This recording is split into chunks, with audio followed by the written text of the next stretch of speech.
Today I'd like to talk about interprofessional learning and the ways that it can be done. So every person consists of more than just a heart, lungs, a spine or a brain. So it stands to reason that it would take more than one type of medical professional to be able to fully encompass the needs of an individual.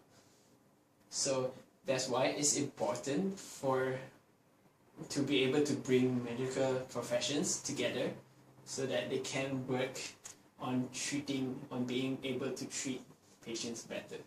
And so there are actually several methods to do this, and one of them is to ensure that there is open communication and understanding between the professions, and also that they are habituated into working more naturally together.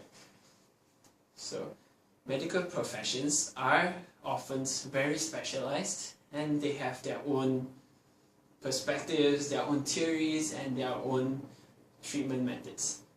And so in order to bridge this gap between all the professions, it is important to have professionals and students alike to be able to understand the intricacies of other fields. And so some good ways to do this are through forums, symposiums and other events, as long as it can get them to mingle together and start up conversation. And so one other way to encourage interprofessionality is to get the different fields, different professions to train together.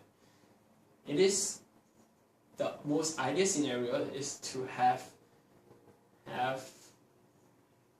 this kind of training during a student level, so that they are able to get used to working with other professions all throughout their careers.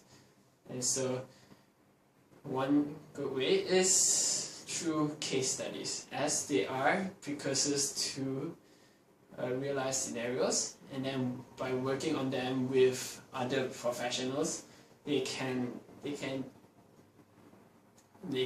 get used to this type of interconnectedness, and then also extrapolate this experience to their real life scenarios in the future.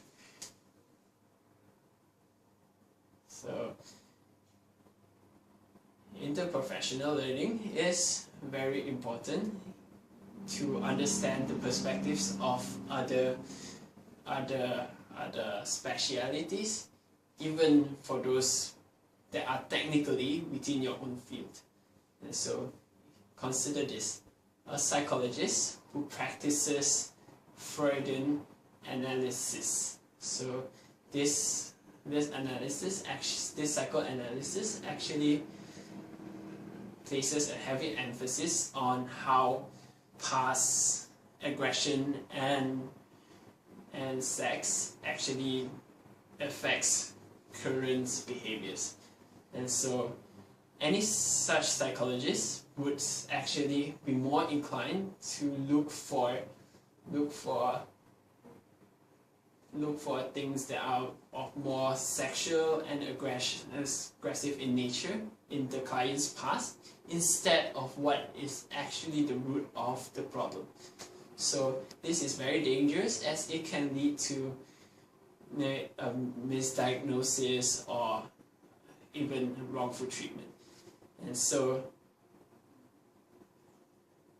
interprofessionalism can actually help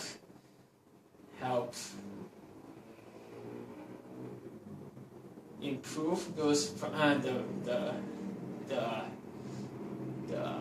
improve the medical professionals, so that they are better able to help their patients.